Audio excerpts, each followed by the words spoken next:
Can you turn this one on? I'm trying to innovate, in terms of audio system. I've got a mobile portable. Can you hear me all right? Good, very good. Thank you. It's a great honor for me to be here this evening, and first time for me on Long Island. I noticed, actually, from Eric, that since the migrants, the only thing which seemed to have changed on Long Island is the way of dressing, and by a fraction. And sorry, Eric, but that was a great presentation. And so today, just to talk a little bit about myself and what I've done, and my family owns several vineyards in Bordeaux, and we are now the largest family owning vineyards in Bordeaux. There's 17 members of my family owning chateaus in this region of Bordeaux. And my brother and I, just 20 years ago, we decided to look a little bit more for the rest of the world, and we started our own industry, and we slowly established ourselves in various different countries, and we moved down to Languedoc first, in south of France, and then we moved down to Spain and to South America, and we established ourselves in Chile, in Argentina. We made 7 years as well of winemaking in Uruguay, but never established ourselves over there. And recently, the last establishment was in Portugal, in the Douro region.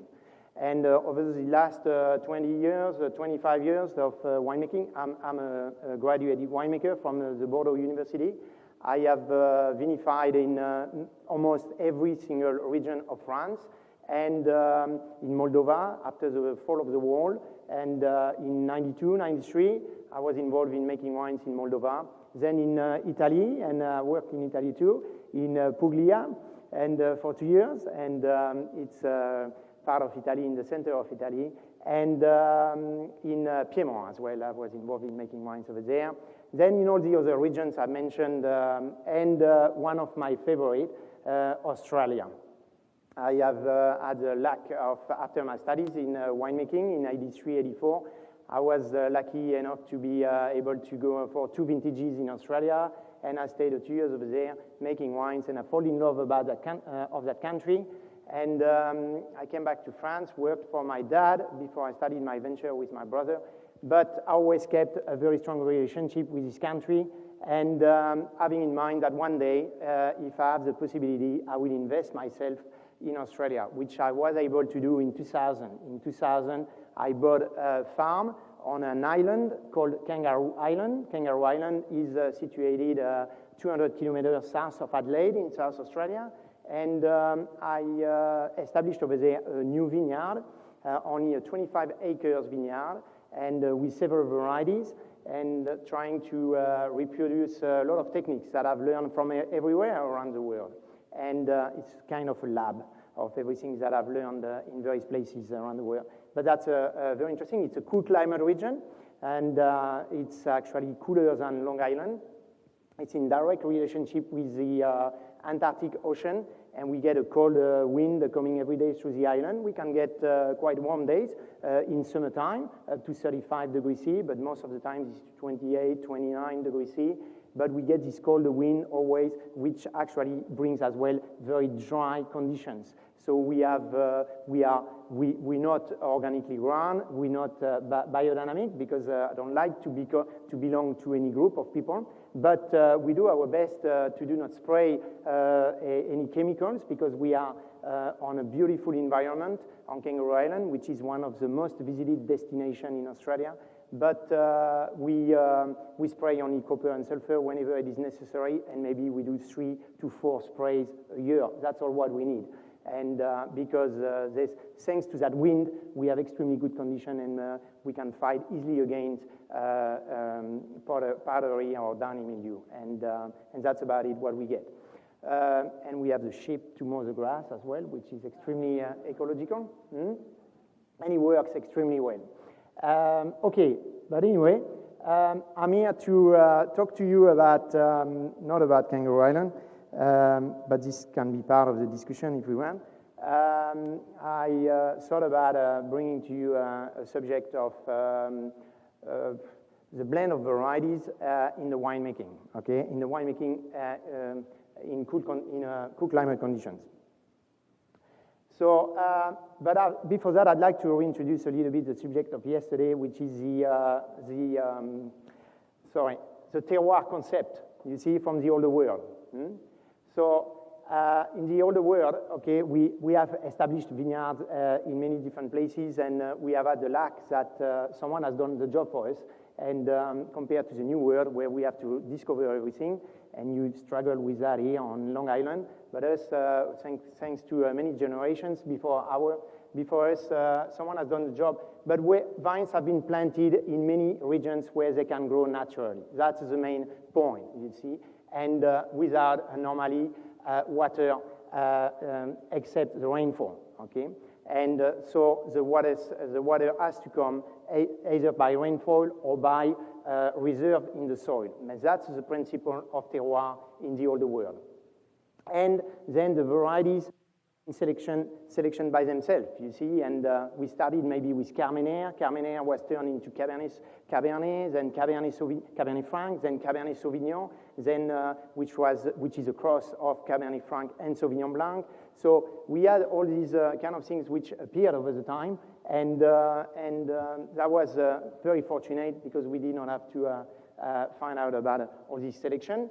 But slowly and slowly as well, each variety has been established in a region. And then one day, because we like us, the Latin people, we love rules, and we have locked that up into a system, and we have decided that the Pinot Noir and the Chardonnay will be only for Burgundy, and you know, the Cabernet Sauvignon, the Merlot will be only for Bordeaux, and the Tempranillo will be maybe only for Rioja at that time, and whatever, Sangiovese, only for Chianti.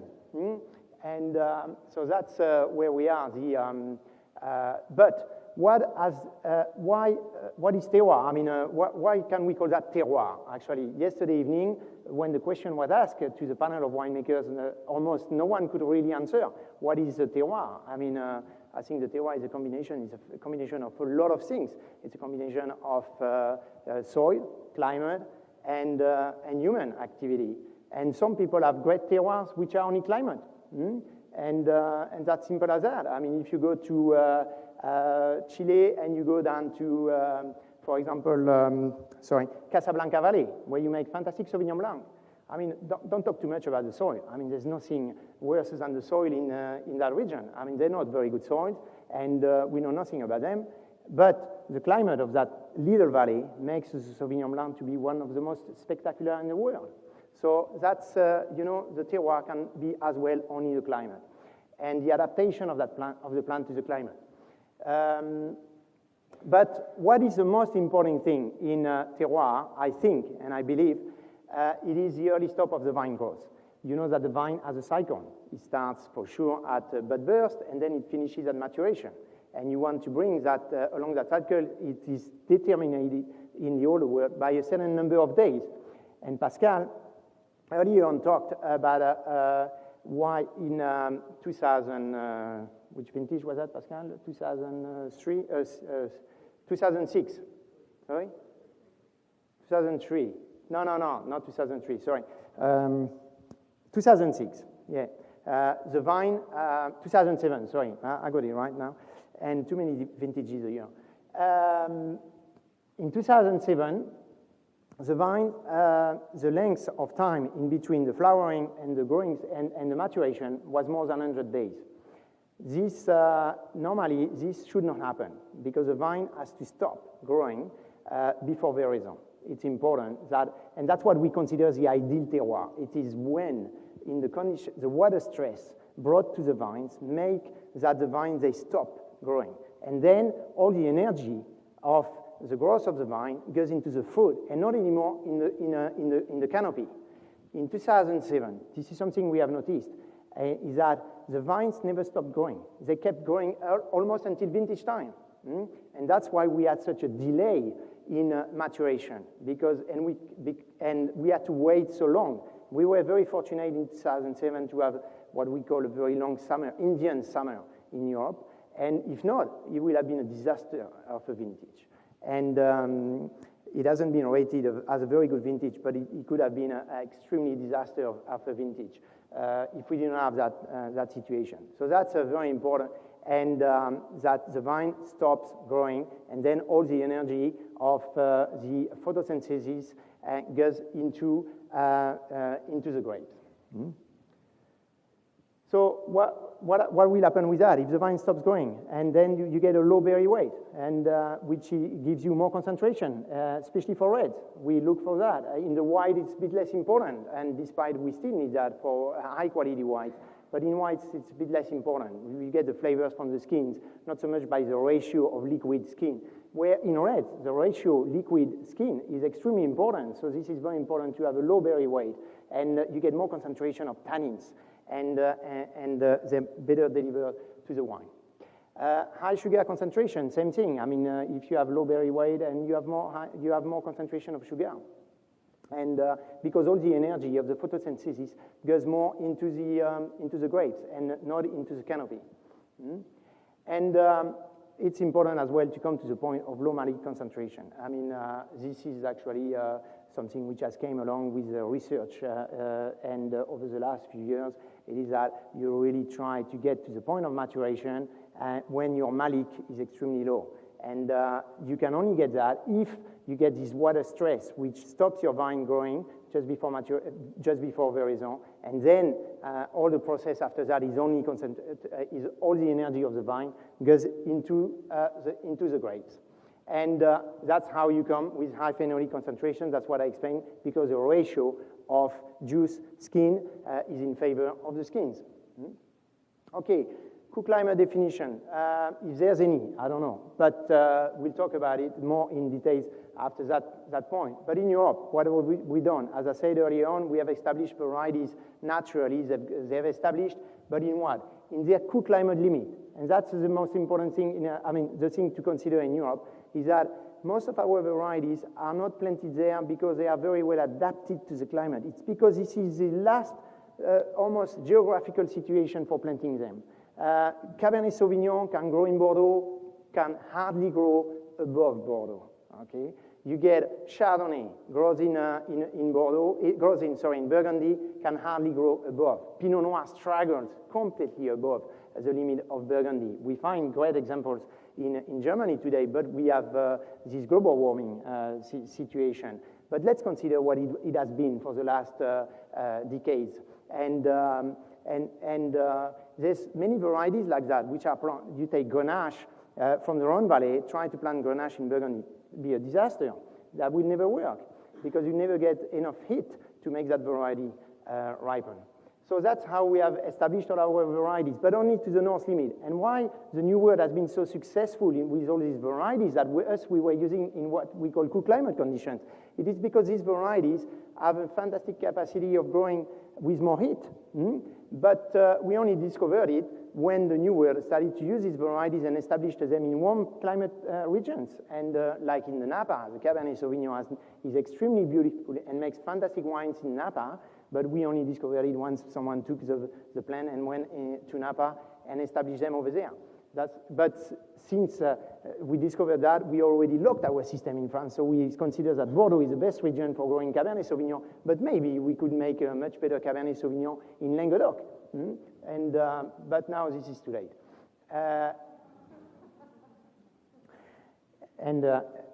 Too late, but not that bad too.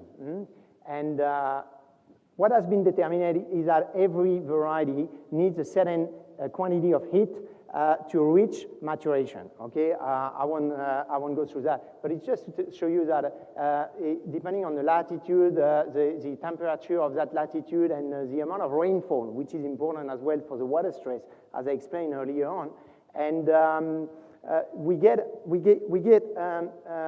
just a number here, which is the summary of all these numbers, and determines where a variety can grow. Okay. So then, for example, if you have that number in 1,600 over there, sorry for that, 1,600 here, Angers in France, this is the Loire Valley, and but in the Loire Valley, you could grow Pinot Blanc, Pinot Gris, Aligoté, Gamay, these kind of varieties. And then you need a little bit more heat to get the Pinot Noir, the Chardonnay, Riesling, Sylvaner, Sauvignon Blanc. And then a bit more heat, and then you can grow Cabernet Franc. And then a bit more heat, and then you can grow Cabernet Sauvignon, Chenin Blanc, Merlot, Semillon. And then more heat for the other varieties like Shiraz and Grenache. So that's the principle of our terroir. Okay, this is the adaptation of a plant to a region, to a climate, to a water stress, and to more than everything, a summary of heat, and which is the only way to get to ripeness. And now, how can we compare? We go to this idea of blending varieties. I have personally a principle, and it is that you are either, for sure, varietal or multi-varietal. We tasted a lot of varietal wines earlier on, and in the new world, this is a principle. In the older world, we've been used to mix varieties in certain regions. Some regions are only single variety. But it's been a marketing situation, actually, mostly for the new world, to move into varietal, because we were selling our wines and focusing on the origin of the wine. We talk about Bordeaux, and no one talks about Cabernet Sauvignon or Merlot from Bordeaux. We only talk about Bordeaux.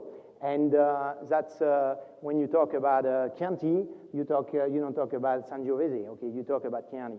So we talk about the origin, which is more important for us because this is the region which makes the quality of the wine in association with the variety. But the region is more important. The New World had no regions. They studied everywhere. And the only way of trying to promote the wines was to use the varieties. And and the consumer, it was much easier for the consumer as well to find its way with the varietal wines. But if you are a single varietal vineyard and you are only in one little spot, and there's a variation a lot in your climate conditions from one year to another year, you can have big variation in your quality of wine from one year to another year. This is where it makes things quite complicated for small vineyards either I'm going to explain, in Burgundy or places in the New World. But the best is that when you are single varietal, it is to have vineyards in your region established in various parts of your region. So you have different sources of the same variety, and then you can make a blend of these different sources. And just Pascal, who was talking about his Sauvignon, he makes 3 different kinds of Sauvignon for at the end to make only one label of Sauvignon. So thanks to his 3 different bases, you see, he blends them, and that's the only way he can achieve his, to maintain every year his style, because he has three different choices. If he had only one choice, he will be successful only the year this little vineyard is successful.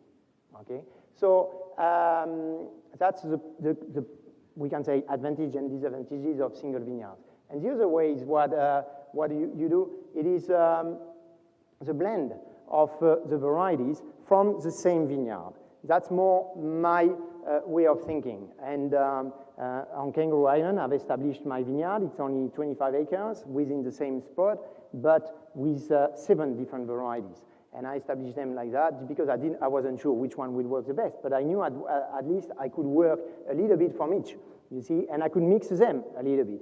In varietal wines, we still allowed to put 15% of a different variety in the blend. So this is important. It gives room for putting a lot of things within the wine and achieving the style that we want to maintain from one year to another one.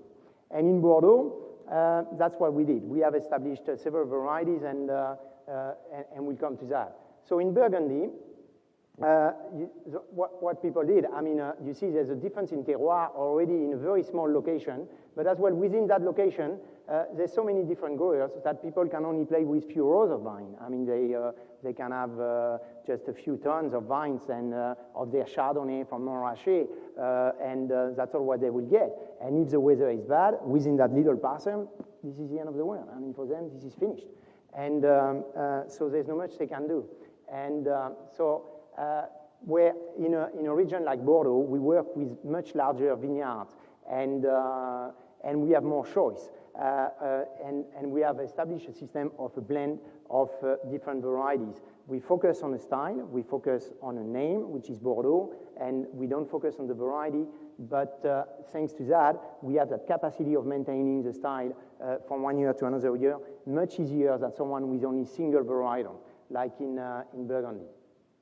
In Bordeaux, we have, everyone talks about Bordeaux like the home of the Cabernet Sauvignon, which was true many, many years ago. But as you can see on that graphic, Merlot is the largest variety planted in Bordeaux, and Cabernet Sauvignon is not more than 22% of the plantation in Bordeaux. I will explain why a little bit later. And as well, I mean, this graphic, I mean, looks terrible, sorry for that. And, but what we can see, it is the variation, this is the vintages, the rate of vintages from the last war to today, okay?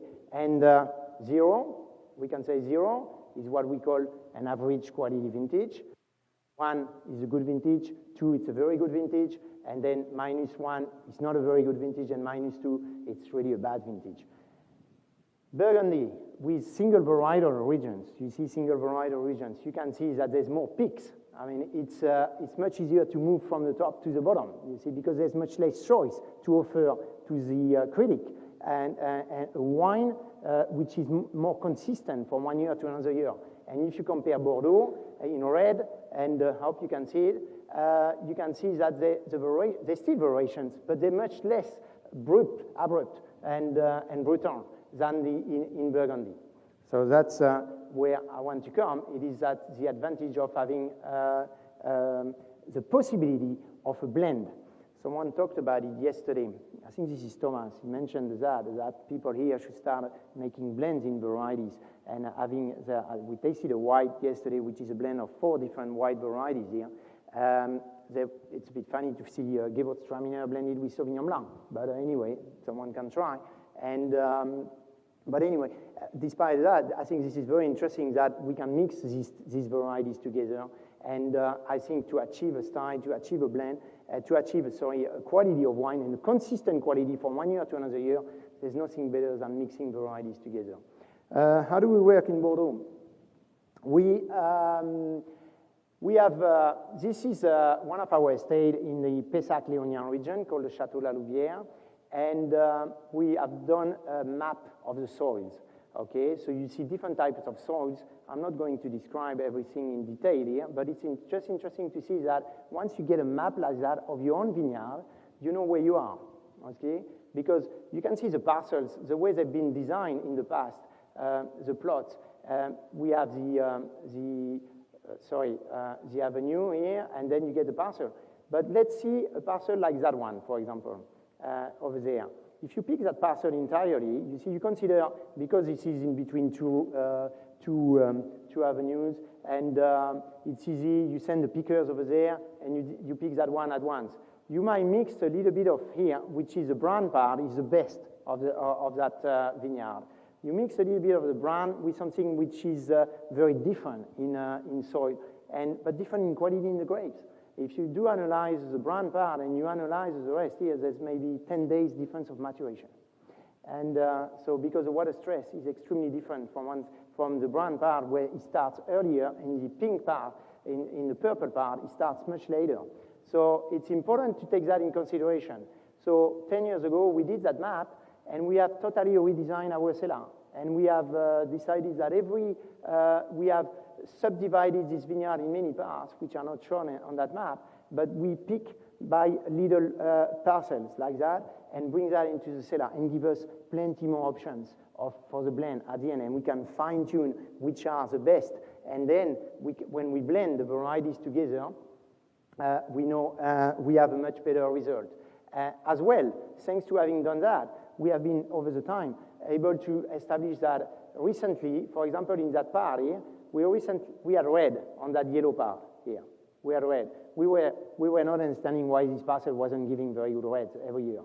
So since we know now about the soil a bit more, and we have decided that next time, when we replanted it just a year ago, we have put white on that parcel. Because everything which here at the bottom here is more clay, and it's much better for Sauvignon Blanc than it is for Cabernet or for Merlot. So we decided to plant other varieties. And when you look at the map like that one, you see, luckily we are in Pessac-Léognan, a region where we can produce whites and reds. If not, we would have never been able to use all that part here for making high quality reds. So now it's all for white, here, over there. And then, having that, you can see that some varieties, like the Cabernet Sauvignon, will fit much better on the brown part, and the Merlot will fit a bit better on that part here. And then we adapt to that with rootstock. We have rootstock which are not making deep roots, and so they don't go into the water part. Here we put what we call very non-vigorous rootstock, so they don't go very deeply, they don't go into the water, and where here we can put vigorous rootstock, and they can go very far down the soil and get the water in summer when it gets very dry, because you can have a difference of water level in that part here, which goes from 2 meters down to 7 meters, depending on when the season gets much drier.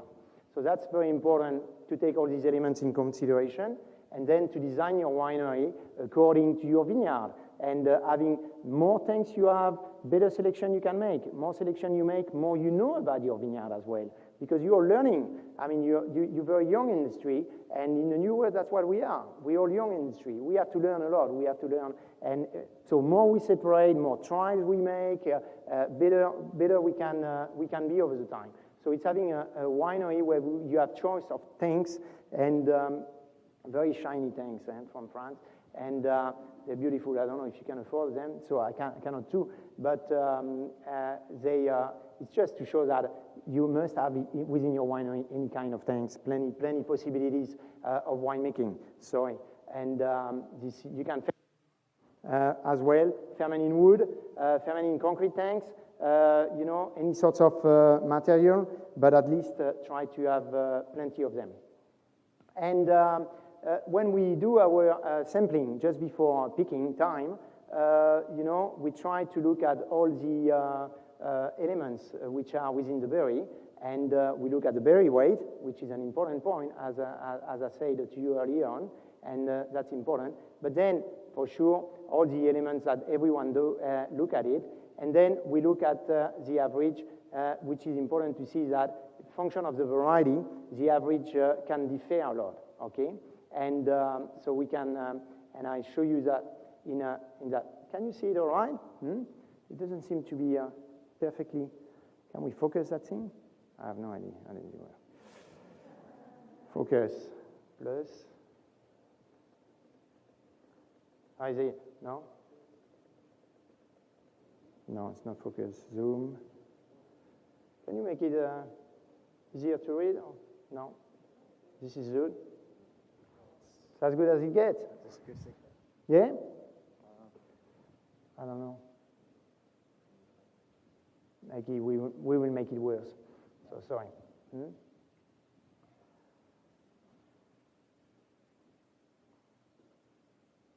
Shapes, case down, horizontal.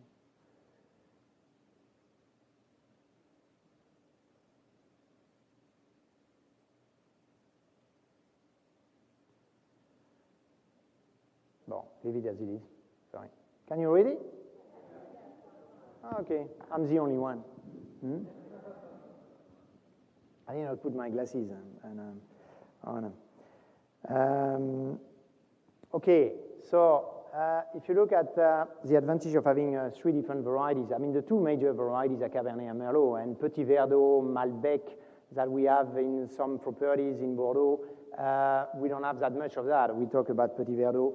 Petit Verdot is not actually a variety extremely still well adapted to our climate.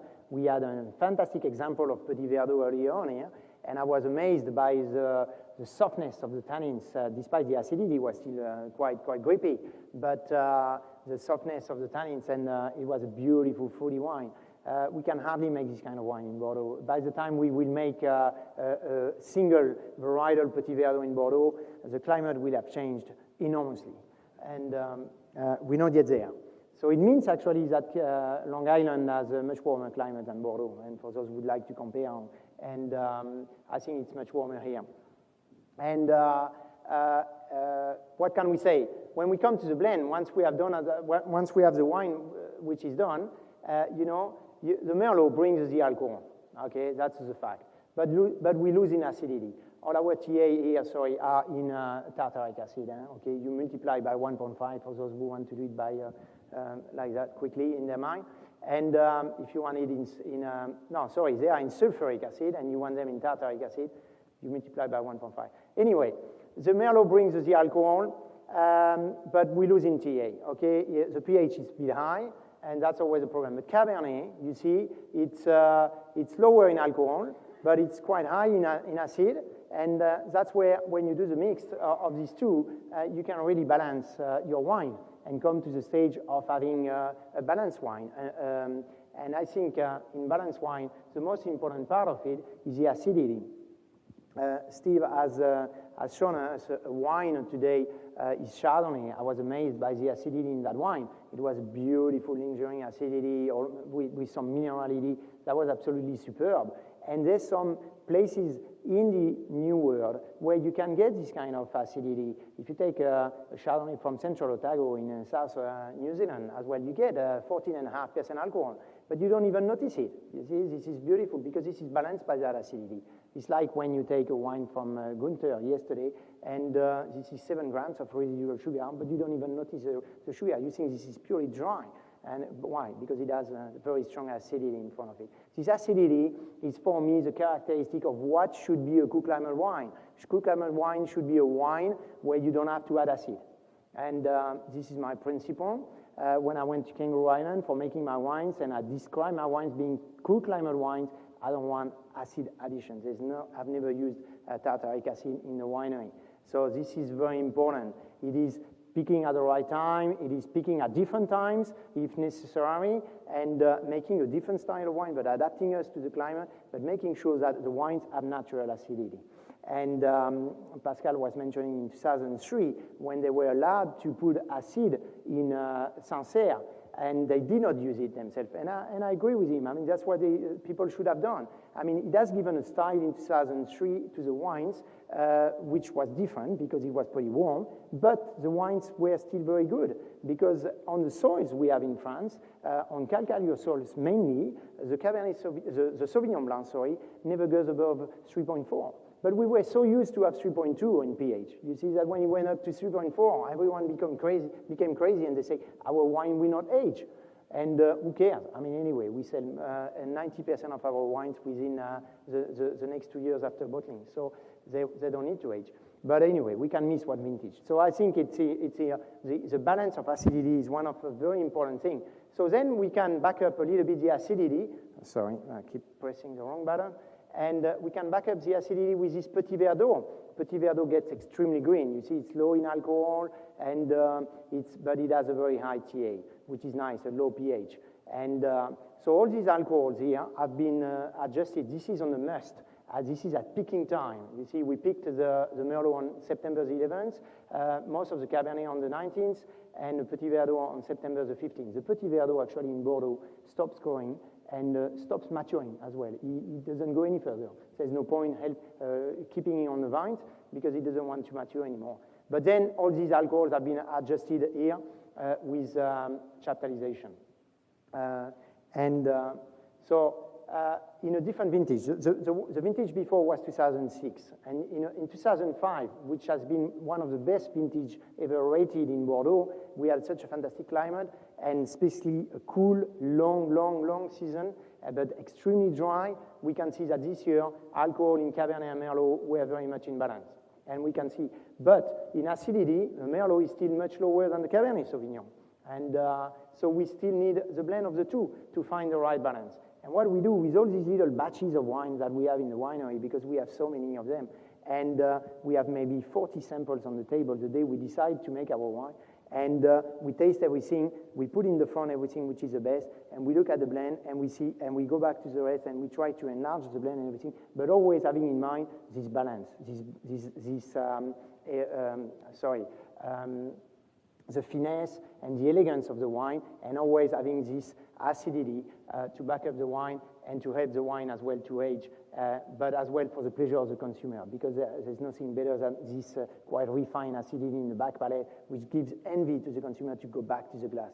When you get a wine which is 14.5% alcohol, for example, but with a very high pH around 3.8, and it makes a pretty heavy wine, pretty fat, and it's not easy.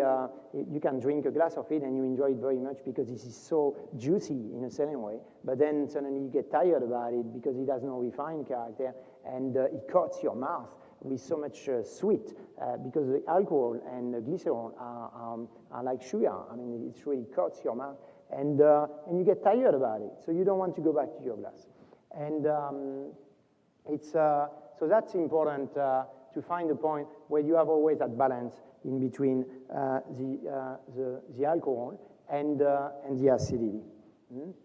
And just to give you another example of another region, this is in Pomerol, where we use varieties, and we don't use the varieties always the same every year. In Pomerol, for example, they have Merlot, Cabernet Franc, and Cabernet Sauvignon. I did not mention Cabernet Franc in La Louvière, actually, because in that region of Bordeaux, Cabernet Franc doesn't grow very well.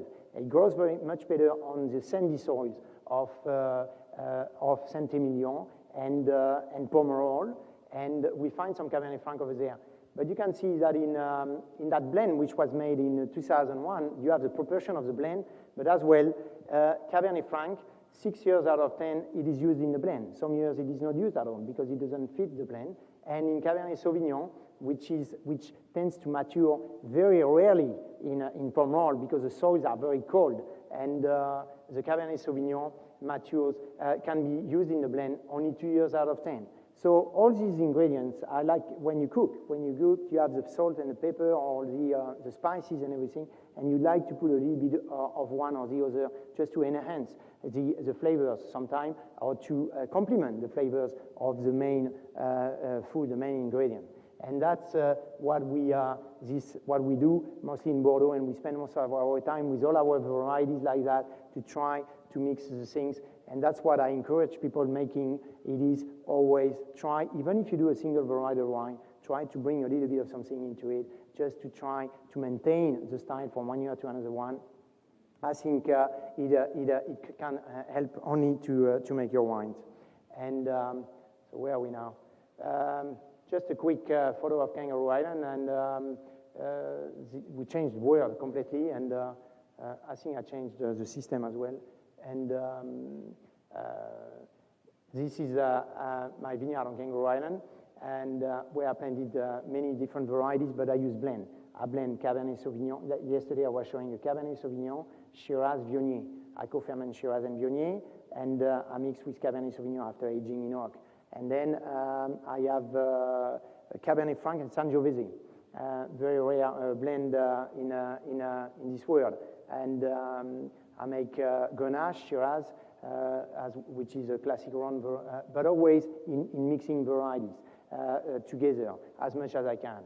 And so that's the important point. I think I make wines in a region of Spain called the Toro, and we have a variety which is a mutant of Tempranillo, which is called Tinta de Toro.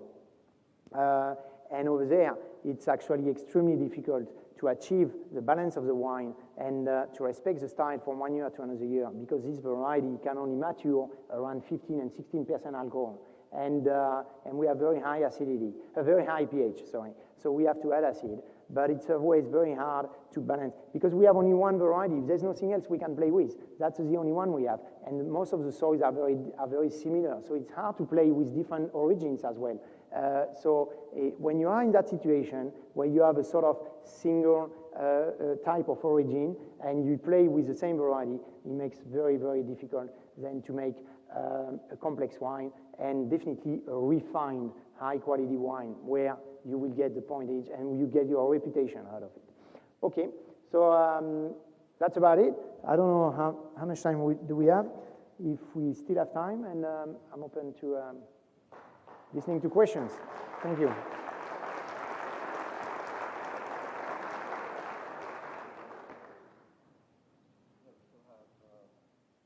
How long? 2 hours?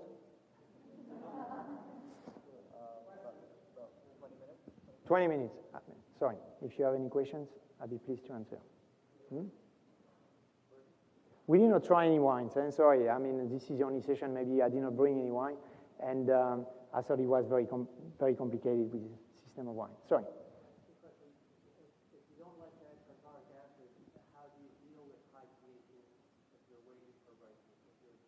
tasting it and you're not getting the right flavors yet, but the pH is creeping up, and you decide to fix certain parts of the vineyard before the pH gets out of control, hoping that you can then blend something back to it, or do you take each parcel to the biological ripeness based on taste and then deal with the numbers later?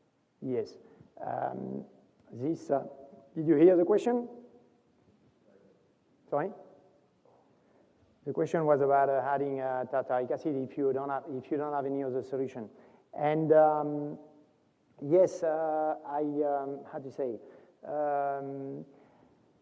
The ideal situation for me would be to work in a region where I don't have to ask myself this kind of question. You see, and this is where I try to establish most of my vineyards, I would say.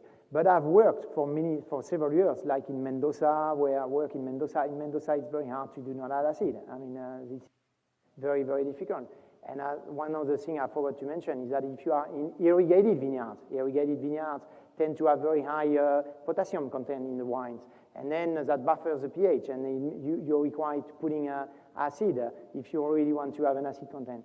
But what I do, I have been caught on Kangaroo Island in 2005 with extremely warm vintage, like we had in Europe. And my pH started to rise up. I left the wine like that, but I said, that won't happen to me again the following vintage. So what I did, I have some of the grapes, I pick in advance at around 9 Baumé.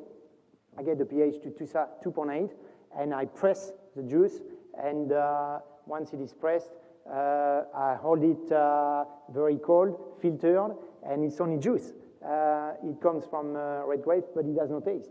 And then when I bring my grapes in, if a variety comes in with a pH which is slightly higher than what I expect, I put that juice back into the wine, into the fermenting juice, and just to help the pH a little bit. Mm-hmm. Does that answer your question?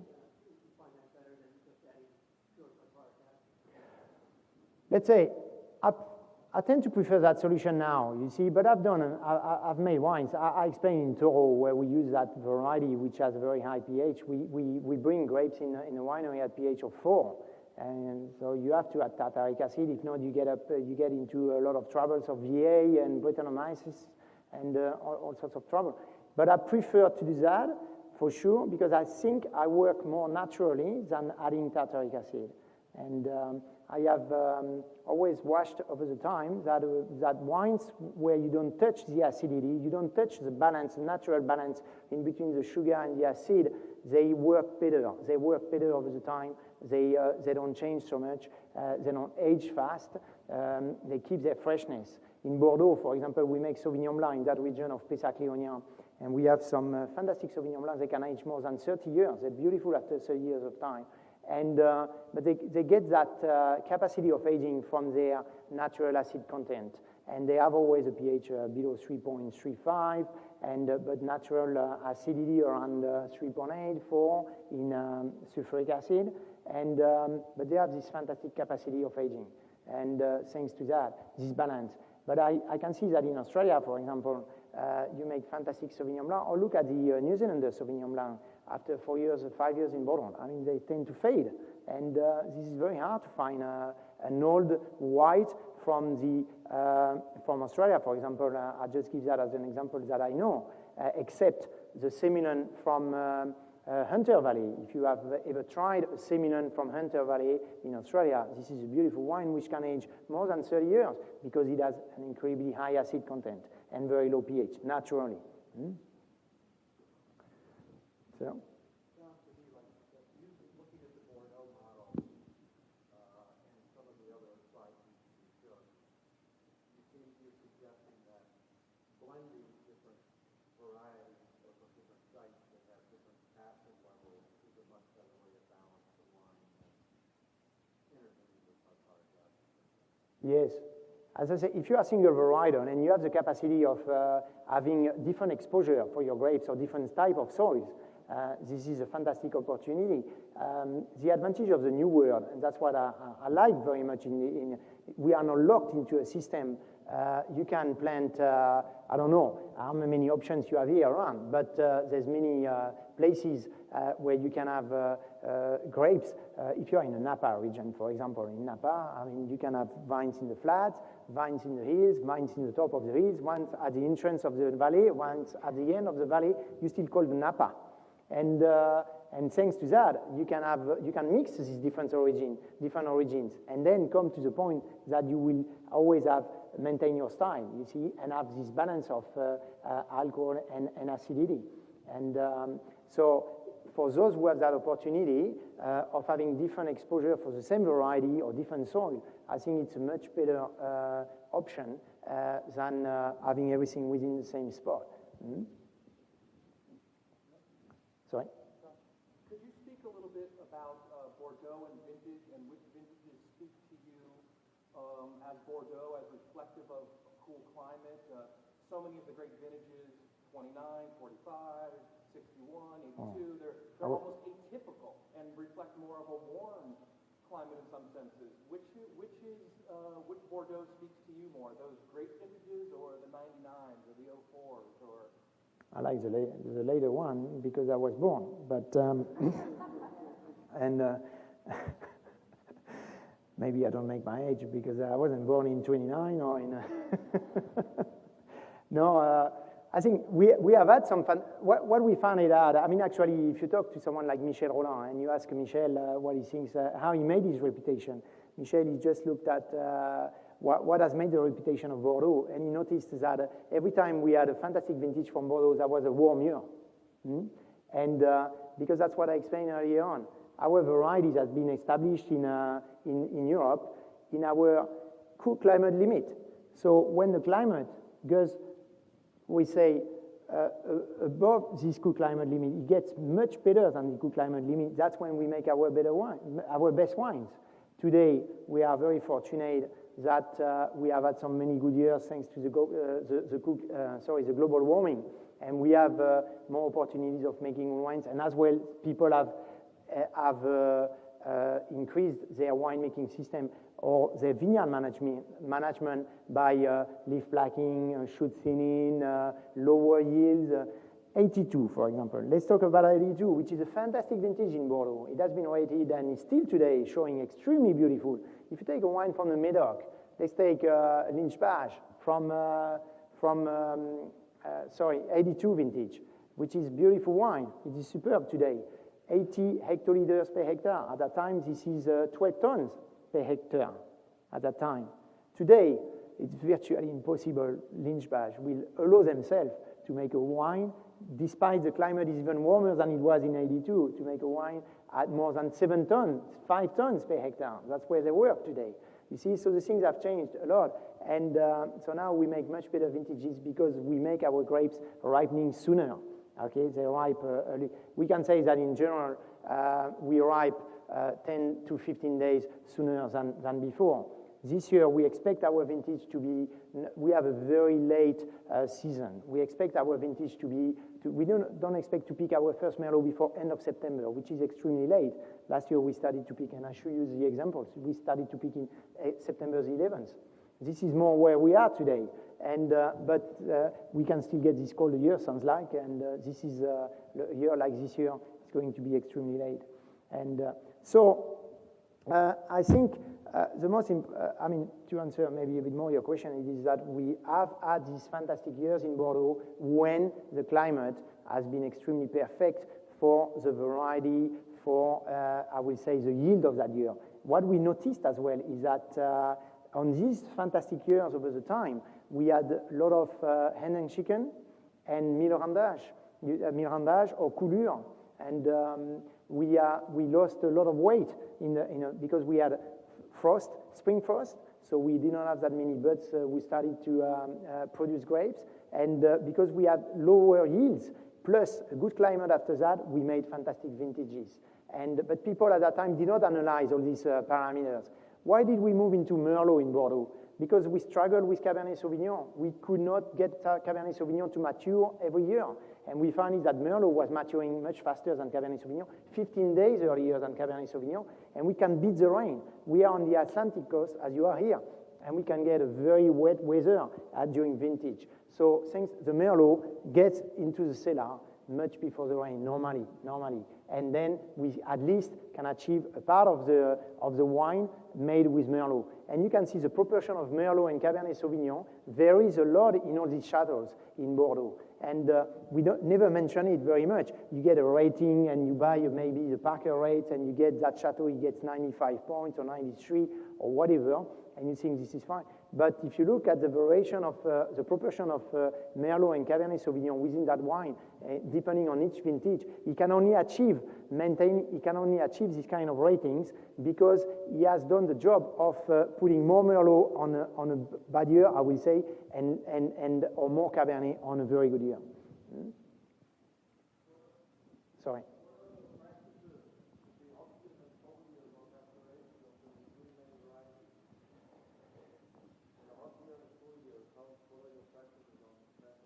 Maceration? Not much. I mean, I would say the French, I would say, like the Latins, maybe we don't like to change too much. And we tend to do the same thing. Where we have improved a little bit. Normally, the ratio is that people have moved a little bit in cul-de-sac today, and this is a new trend, and but mostly the garagists, people do this kind of thing. And but if not, top shadows, they do hand sorting. And hand picking for sure, hand sorting, but then they do what we call straight fermentation. A lot of people are in between yeast addition or natural yeast. I have my theory on that too, and I don't think that changes very much. But anyway, and then we macerate on skins for 3 weeks. This is a ratio in Bordeaux. People tend to macerate for 3 weeks on skin. And in some green years, where the pips, I mean the seeds, are not that matured, we tend to macerate maybe for 2 weeks to do not over-extract. Once we have the alcohol in the tank, to do not over-extract on the seeds the green tannins from the seeds. But if not, it's around 3 weeks. Merlot. Yeah, now the cellars are more and more equipped. Yes, all the varieties the same. The Merlot don't need to macerate that long. You can get them, and most people who don't have enough room in their cellar tend to, because they pick the Merlot first, they ferment the Merlot first, then they empty the tank and they can refill the tank with the Cabernet Sauvignon. So the Merlot sometimes tends to be pulled out of the tank depending on when there's the pressure of the Cabernet Sauvignon to come in. But if you have in the new cellars that we saw for the last 15 years coming along, people have equipped their cellar with enough tank to bring every parcel in. That's what I explained earlier on. You must have a cellar which has enough tank to bring everything, you see, in the cellar, without having to compromise emptying a tank and refilling the tank.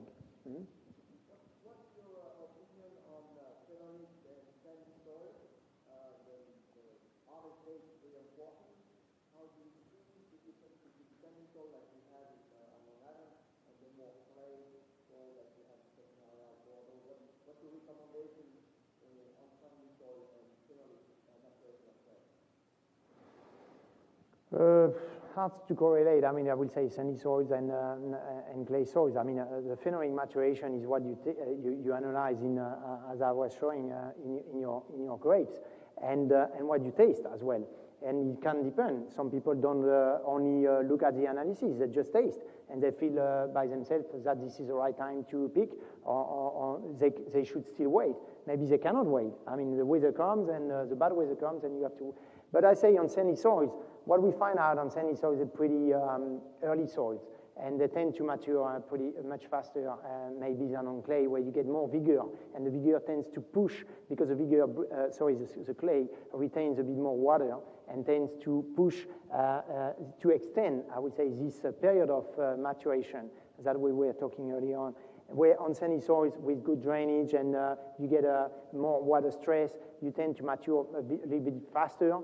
And despite sandy soils are cool soils, they're not very warm soils, but you tend to mature a little bit faster. And so it all depends on the climate, the ratios that you have in where you want to be. It depends on your acidity, on your alcohol level, concentration in sugar, and then the ripeness of the phenolics.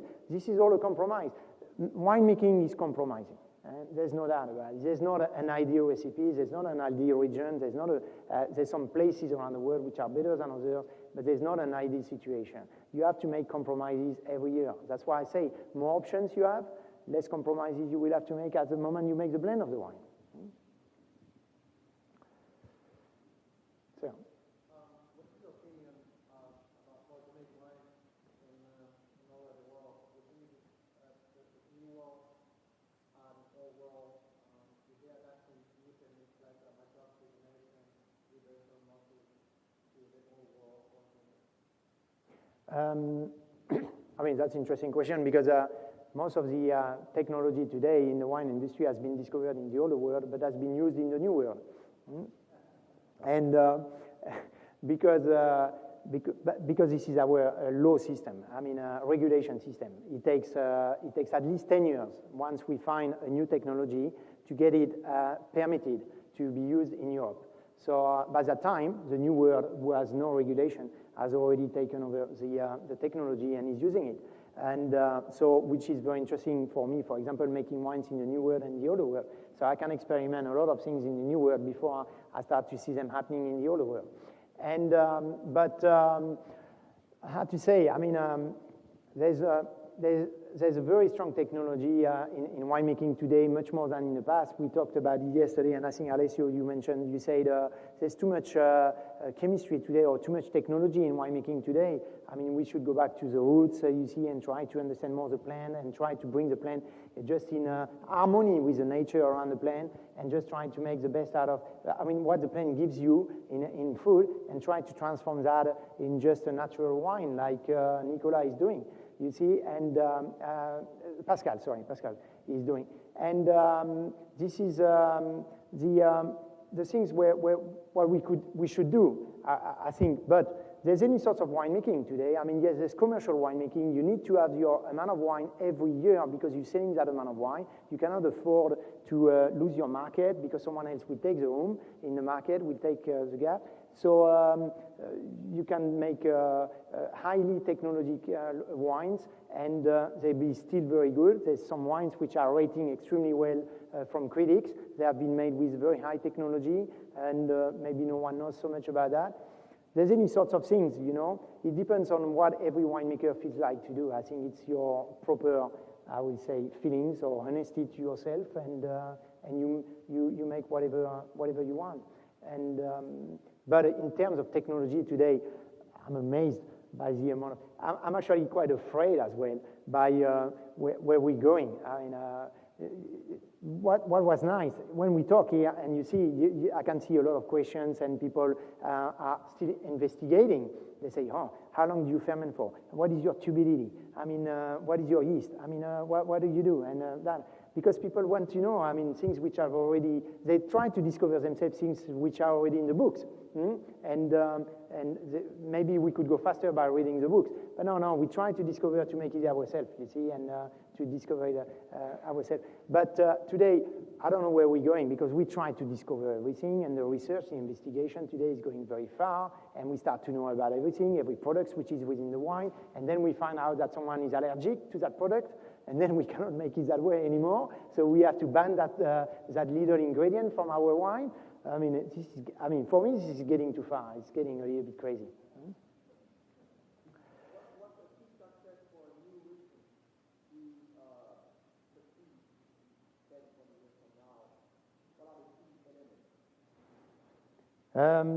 I mean, I have that very similar approach that you have here on Long Island, on Kangaroo Island. I mean, Kangaroo Island is even much more behind, I will say, because most of the grape growers on Kangaroo Island are farmers, and they sheep farmers, so they planted a little bit of vines, and there were some grapes on that vines, so they say what to do with these grapes, so they turn the grapes into wine, and then they say, what are we going to make with this wine? So they say we should bottle it, and then they have to put a label on it, and then they have to sell it. I mean, they have to go through all this process, and which is complicated, and they cut themselves into that situation. And but then I'm the only real professional on kangaroo wine, I must say, and we're coming from the wine industry, let's say. And when I talk to all of them, it's not easy to commit everyone to understand what has to be the future of a wine region. And many wine regions have started with or without success, and we try to analyze what makes the success of a wine region. Personally, I think the key success of the wine region, what we have seen, has been leadership. And we tend to say that Napa today is fantastic, Napa, this is beautiful, but maybe without Robert Mondavi, maybe we would have never heard about Napa. Maybe, I say, okay? We had a leadership, okay? There's some regions in France which are today extremely well recognized, and people will say, oh, it has been here for the last 200 years. No, this is only 30 years old, because someone has done the job, a leadership. Pomerol, you want to know about Pomerol? 30 years ago in Bordeaux, Pomerol, you could buy a piece of land in Pomerol for nothing. But thanks to Christian Moix from Petrus, he had an idea he had a project in mind, which was his Petrus, and he made his Petrus extremely successful, extremely well known, and everyone around followed. And today you go and visit a winery in Pomerol, and they tell you they've been here for 200 years. But 30 years ago, that wasn't working. And so you need leadership, I think. That's the most important thing if you want to get recognized. But this leadership cannot go in conjunction with high-quality wines. This is very important, too. You must find a style. This is where the New World tends to struggle a little bit in general, and because people tend to try everything. When I saw the list of varieties on the board, I mean, I was frightened. I say, what's going to happen? I mean, everyone tries his Nebbiolo, his whatever, his Traminer, and his Sauvignon Blanc or Chardonnay or whatever. But for sure. But this is a normal stage of a young wine industry. And I think this is important to try all these things. And because you will find out which variety works the best here. And you might decide that in 10 years' time, I come back and there's only Gewürztraminer planted here, because this is the best variety for the climate here. But we have to go through all these times. It is long. I was explaining to someone yesterday, don't invest in the wine industry if you don't have 30 years of your time. If you don't have 30 years of your time, forget about it. Wine industry is not glamorous at all. It is hard work. It is tough, hard work. I mean, Steve explained this morning how tough it has been to come from his wines, you see, from South California, because when you say California, everyone thinks you are from Napa. No. You can be from the south of it. And then you have to go around the country and make your name known, and you see, push your wine and demonstrate your quality. Not easy. It's very tough. So I think the key elements for me, okay, someone else might have a different idea, leadership, or try to bring someone who can really create that leadership, or this leadership has come. But as well, a mutual agreement. Everyone has to group, you see, has to focus the same direction. In Pessac-Léognan, Pessac-Léognan is only an appellation in Bordeaux since 1986. My father has been the leadership of that region, and he has created that place. No one else wanted to follow at that time. They created it. But what did they do? I'll just give you an example of things they were doing. You see, they were only 50 wineries at that time when they started. They were doing blind tasting every year of all their wines, and only one person, a secretary person, knew which number, was to which winery, okay? And everything was blind, and everyone tasted. And then we were asked, one person in the room, to criticize one wine, okay? You say, okay, this is looking young, this is too woody, this is oxidized, whatever, or this is beautifully good, this is fruity, fantastic, refined, structured, whatever. But people could hear the comments, and the comments were written down, and then were privately given to the owner of the wine. Okay, so he could see what people have thought about his wine. But as well, and the 50 together, they were doing that, and they were with only one goal in mind, making high-quality wines all together, that the full region was always recognized high-quality wine. And they had their own bureau, we had this little bureau and syndicates or whatever, and we tried to promote every region the best we can. Okay, we need a budget for that, so people have to put some money out of their pocket. That's important too. But as well, that's the only way to go for the future. And it all depends. I think Long Island, for me, I think it's a very fortunate place because you've got such a public here. I mean, such an easy way of selling your wines to sell out of sale. And so maybe there's no need of really trying to be recognized worldwide. Why do you want to export your wine to France? Why do you want to export it to Japan if it is sold here? I mean, in Argentina, and Steve will could confirm that, 10 years ago, no one knew about Argentinian wines, but I can tell you in Argentina, they were selling like crazy. And they were making so much money in their own domestic market that they never thought about exporting wines. Why should they export wines? Because then they went through the crisis in 2000, 2001, the monetary crisis, and they decided that they were losing so much money on the domestic market that they should export. But before that, they did not mind, you see. So why trying to be the best in the world where you can really be the best at your place?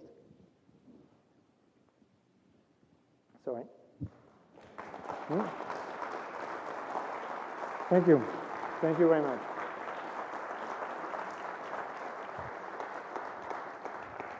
We still have time for a couple more questions if anyone has one or two more questions for Jacques. Maybe I had a great conclusion. And sorry? You mentioned that it's important to have moderate water stress. Mm-hmm. How do you define moderate, and what is it that you engage in the vineyard to ensure that? And some practical practices that you engage in the vineyard to ensure that? But you can measure your water stress. There's the best way of measuring water stress today is called the Schollander chamber. I don't know if you some of the vineyard people here are familiar with that. But anyway, it's a process of measuring the amount of water which is required by the vine depending on the evaporation of the leaves. And that's, so you can follow your stress. I could have shown plenty of the pictures, but you can follow the stress of your vines. And which is important is that you start in winter with very low water stress because there's such a high content of water in the soil in spring. And then you see when the season gets to the drier season, and you can see the stress, the water level in the soil tends to drop, and then the water stress tends to go up. You see slowly going up. And then it goes through phases like that. When it rains, you see the water stress, you see tends to drop, and then it becomes more severe again. But it's important that the general curve goes down, permanently down. And that's the way you can get to the moment that the vines are stopping their growth. And when they stop their growth, as I said, they concentrate all the energy which is given on the vine. And you trim your vineyard normally until veraison. But after veraison, you should not trim anymore. You should not see the vines keep growing. And you should not see new leaves like that all the time on the vineyard. And that's all the energy of the vine should go into the fruit, not anymore in the canopy. But the water stress is very easy. There's another way to check a little bit the water stress in a simpler way. It is to have probes in the soil. There's very simple probes. They're very cheap. I mean, for a few $100s, you can get them, and you can go down to 60 centimeters in the soil, which is not that bad already. And you can measure the moisture of the soil, and very easy in your vineyard, and see where you are roughly. You'll never notice extremely well the water stress. There's another technique today which has been, you can check it from the must. I mean, it sounds very funny, but you can, with a sample of must, you can check if your vines have been through a water stress at a certain stage of the growth. And I won't go through all the technique of that, but this is a very good technique to check if the vines have been through water stress. But this water stress is important. I have started in Bordeaux after the 2003 vintage. I have started the first irrigation trial. And we have established 2 hectares of vines in the Pessac-Léognan region, 1 hectare of Merlot and 1 hectare of Cabernet Sauvignon in very similar soils and with irrigation trial. And the first ever done in Bordeaux, because in the older world, you cannot talk about irrigation, as I said, because the principle of our terroir is that our vines don't need irrigation. But I was thinking that maybe in 10 years' time, 15 years' time, we might need to irrigate. Not to irrigate permanently, but to irrigate to just avoid the heavy water stress. Because when you go to very strong water stress, like we had in 2003, the vines, they shut down. and they stop growing. And when they stop growing like that, they don't develop their berry size, and they don't mature at the end. So we can make wines like we made in 2003 wines in Bordeaux, are not very interesting wines because they lack of complexity, of richness. They're quite high. They're not that high in alcohol actually because we didn't reach very high sugar, but the maturation of the phenolics was very poor, and we made wines which were very short-term wines, and they don't age extremely well because we had that block in maturation in phenolic maturation. So it's important in water stress to try always to have a moderate water stress, not a very, very severe water stress, but to at least have one, because this is the only way the vine will stop naturally growing, and they concentrate all the energy in the berries, in the grapes. Last one. In the short experience here, what have you found in our red wines that you enjoy, different blends or particular varieties as you taste? Sorry, what is the question? When you tasted on our red Yes. wines here in Long Island, have you liked specific varietal or have you liked blends? What have you led into? What has made the most interest that you found? I have a very tiny experience of the island because I came yesterday morning and I tried the wines yesterday afternoon for the first time. So, it's very hard to say. What I can say, because I'm used to go and audit regions like that, or sometimes vineyards and everything, I noticed, I went through the Cabernet Franc because I love Cab Franc. This is one of my favorite varieties. So I did all the Cab Franc yesterday on the table. I could notice that most of them were pretty pale. They were not very strong in color. Color evolution after 2 years in Bordeaux was quite strong. We could see them moving into the brown, already brick color already. And some of them were a bit lean, and some, but all good in acidity in general, les bons. And I will say a little bit, I saw only 2 of them with a fantastic depth, fantastic refined structure and texture from the tannins. And I don't have enough experience. We tasted some, with Eric, we tasted some beautiful wines. I mean, they were great examples of what can be made here. I'm pretty convinced there's a possibility of making extremely good wines here in this kind of climate. It's a matter of finding the right variety, maybe the right varietal blend, and maybe as well the technique, because it's not I mean, you hear that most of the what I heard, most of the vineyards are quite high density here. Maybe we could work in different type of densities. Who knows? If you have wet soil, you need more evaporation. If you need more evaporation, you need more canopy. More canopies, you can only get more canopy, not by increasing the size of the canopy, by putting more rows per hectare, per surface, you see, and you evaporate more. So there's many ways to look for. I mean, but the start is pretty good. I think, honestly, I mean, if I compare to Kangaroo Island, I mean, this is much better than over there. Okay. Thank you. Thank you.